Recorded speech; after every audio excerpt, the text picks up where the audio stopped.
Lalu apakah 32 pemain yang dipanggil Patrick Kluivert mampu memperbesar kemungkinan untuk meraih poin penuh dalam laga melawan Tiongkok di kualifikasi Piala Dunia pada 5 Juni mendatang? Kita berbincang dengan M. Kusnaini, pengamat ataupun analisa sepak bola. Bungkus, terima kasih sudah bergabung bersama kami di Kompas Petang. Bagaimana dari nama-nama baru yang muncul nih kalau kita bahas satu-satu? Mungkin ada Lily Pali, ini kembali setelah lama absen di timnas. Bisakah memperkuat formasi lini depan untuk Lily Pali ini? Iya, pemanggilan Lily Pali ini memang sangat mengejutkan ya, karena Lily Pali ini sudah cukup lama absen di Liga 1. Dan dia baru bermain di pertandingan terakhir kemarin, itu pun tidak sebagai starter ya.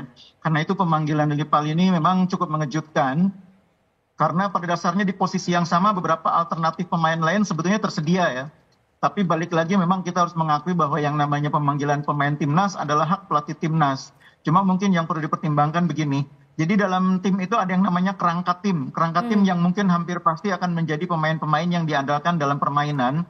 Tapi ada juga pemain-pemain yang dipanggil untuk kepentingan regenerasi, untuk masa depan gitu ya. Yeah. Nah dalam konteks itu biasanya pelatih memanggil pemain-pemain yang sedang bersinar di liga, yang berusia muda, supaya mereka mendapatkan pengalaman, berlatih bersama pemain yang lebih senior, memahami perkembangan dan pola permainan timnas, sehingga suatu saat ketika dipanggil itu mereka siap. Nah dalam konteks itulah saya berpikir seharusnya yang diprioritaskan dipanggil mungkin lebih tepat kalau Beckham Putra Nugraha misalnya, yang memang sedang berkembang penampilannya.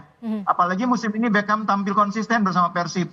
Dia juga mencetak lebih banyak gol dibanding Lily Pali. Beckham 6 gol dari 28 pertandingan, Lily Pali 5 gol dari 22 pertandingan.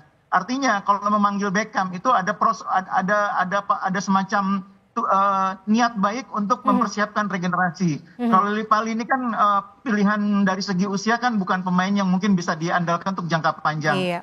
Kalau diharapkan bisa menambah kekuatan di lini depan, sebetulnya ini juga patut dipertanyakan karena kondisi Lily Pali kan baru pulih dari cedera. Iya. Itu persoalannya. Nah, Bung Kusnaini ini kalau kita lihat kan ada Marcelino, Marten Pas, ini juga terkena akumulasi kartu kuning. Apakah akan berbahaya untuk timnas kita sendiri nanti saat melawan di babak selanjutnya? Secara materi sebetulnya tidak terlalu mengkhawatirkan ya, karena di posisi penjaga gawang kita masih punya penjaga gawang yang kualitasnya tidak kalah bagus ya. Kita masih punya Odero, pelatih timnas saat ini juga memanggil Reza Arya, penjaga gawang yang cukup baik dari PSM Makassar. Di depan mungkin kehilangan Marcelino agak sedikit berpengaruh, dan itu mungkin salah satu alasan mengapa Lily Pali dipanggil ya. Karena memang di posisinya Marcelino itu pemain yang bisa bermain lebih melebar. Lily Pali salah satu alternatifnya. Yeah. Cuma memang seperti yang saya bilang tadi, Lily Pali ini baru pulih dari cedera, sehingga mungkin kalau diharap bisa menjadi starter sebagai andalan, itu juga mungkin sesuatu yang bisa positif, bisa juga negatif gitu. Nah, kalau tadi Reza Arya, ini kan ada di posisi kiper. Bagaimana performanya? Apakah akan membawa timnas kita jauh lebih baik nanti? Kalau saya melihat pemanggilan Reza ini keinginan pelatih untuk melihat alternatif. Karena posisi dua kiper utama itu sudah jelas, Martin Pas dan Audero. Kiper ketiga itu yang dicari, entah itu Nadeo, entah itu Hernando, atau sekarang ada pilihan Reza Arya, lebih merupakan upaya pelatih untuk melihat alternatif, terutama pemain atau kiper yang punya prospek ke depan. Ini benar ini cara memilihnya.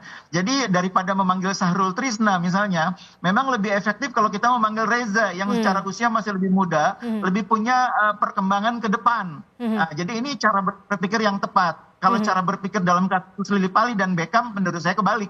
Oke. Nah, lalu apa sekiranya strategi yang harus disiapkan Kluivert saat melawan Tiongkok nanti agar setidaknya kekalahan sebelumnya tidak terulang nih?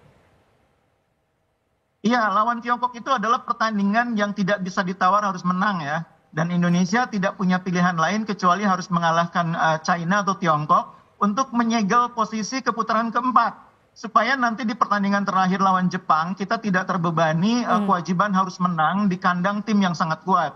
Karena itu saya berharap di persiapan yang lebih panjang kali ini, di pertandingan berikutnya, kita bisa menampilkan performa yang lebih bagus. Dan kalau melihat materi pemain yang dipanggil oleh Kluivert, sebetulnya sudah terbayang apa yang akan dia lakukan, cara mainnya seperti apa, susunan pemainnya seperti apa sudah terbayang. Tidak akan berubah dibanding pertandingan terakhir kemarin, kecuali Marcelino dan Martin Pas. Oke, baik. Mudah-mudahan ini akan membawa hal baik saat bertandang ataupun saat melawan Tiongkok pada Juni mendatang. Terima kasih, Bung Kusnaini.